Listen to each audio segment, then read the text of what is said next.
Assalamualaikum warahmatullahi wabarakatuh. Baik, perkenalkan nama saya Juliana, mahasiswi Prodi Pendidikan Sejarah FKIP Universitas Riau. Pada video kali ini, saya akan memenuhi tugas mata kuliah Inovasi Pendidikan dengan dosen pengampu yakni Ayhanda Nurdiansyah MPD. Pada video kali ini, saya akan menjelaskan materi tentang kurikulum KTSP dan K13.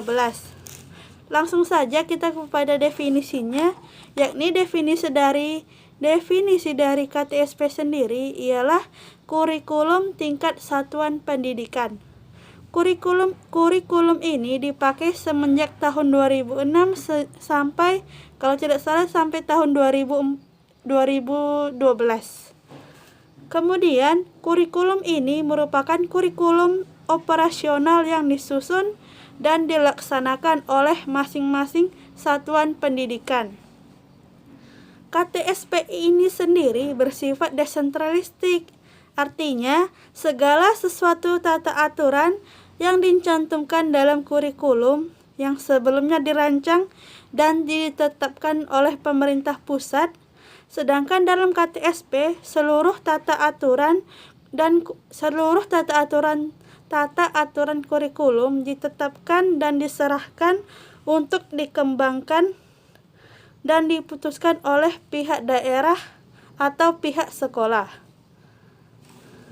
Kemudian, tujuan dari melaksanakan kebijakan KTSP ini sendiri ialah untuk mewujudkan kurikulum yang sesuai dengan karakteristik daerah masing-masing, karakteristik kondisi potensi daerah, kebutuhan dan permasalahan daerah, satuan pendidikan dan peserta didik dengan mengacu pada standar nasional yang tercantum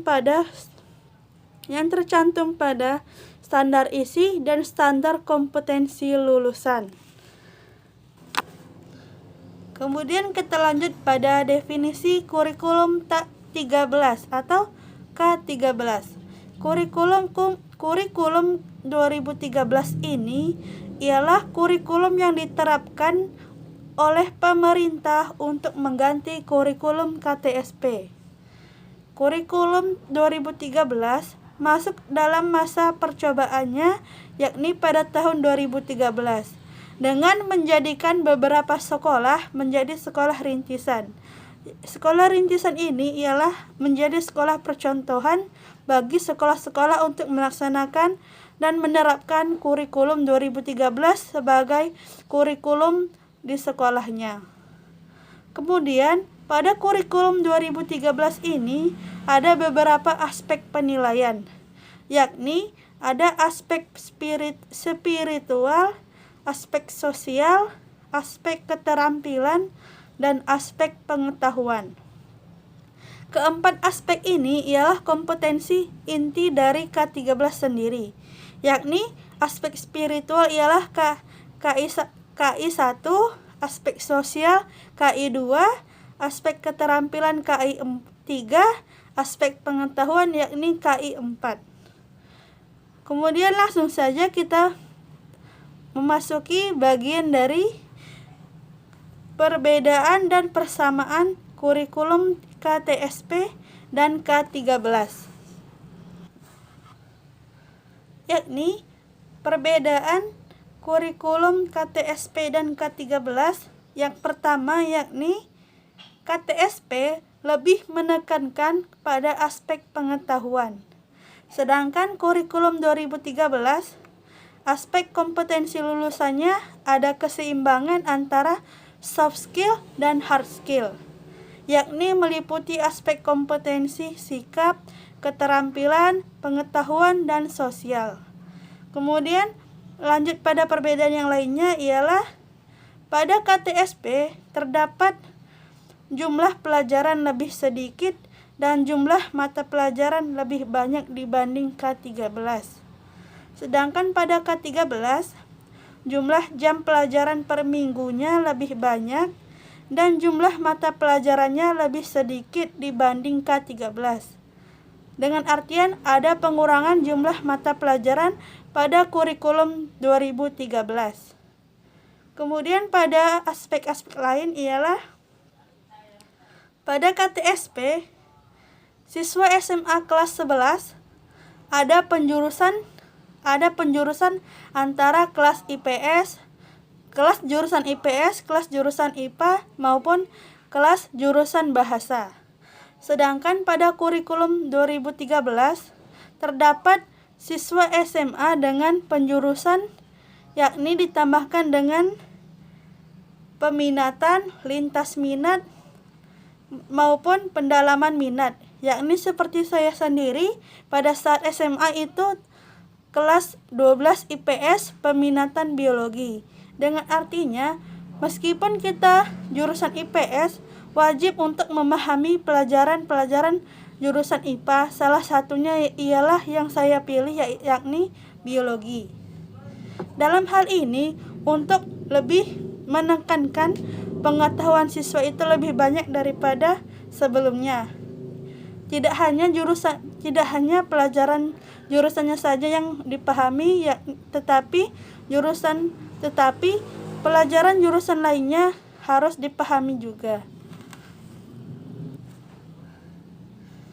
Baiklah, kita akan lanjut pada bagian kekurangan kurikulum 13, K13 dan kelebihan kurikulum 2013. Kekurangan yang pertama yakni perlunya pembelajaran maupun training pelatihan pada guru karena masih banyak guru yang tidak mengerti bagaimana proses pembelajaran K13 sendiri.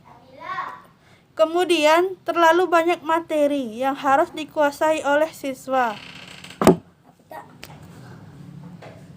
Kemudian yaitu terlalu banyak materi yang harus dikuasai oleh siswa.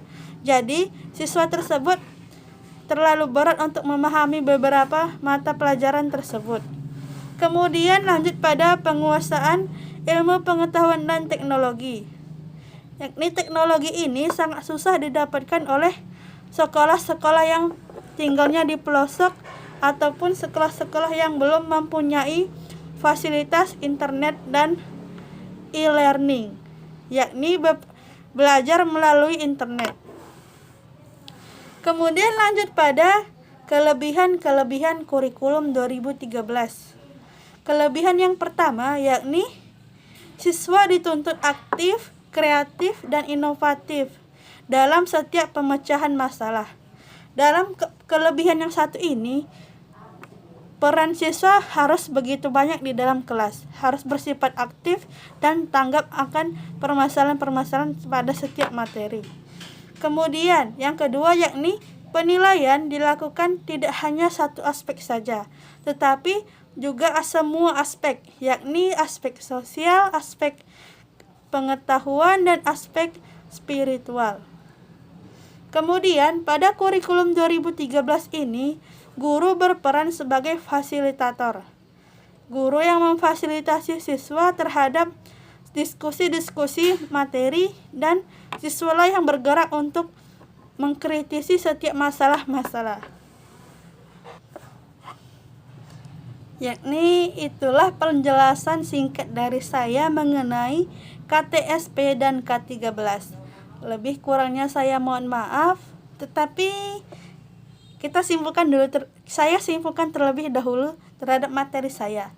Jadi pada kompetensi yang diterapkan pada sekolah sekarang yaitu K13.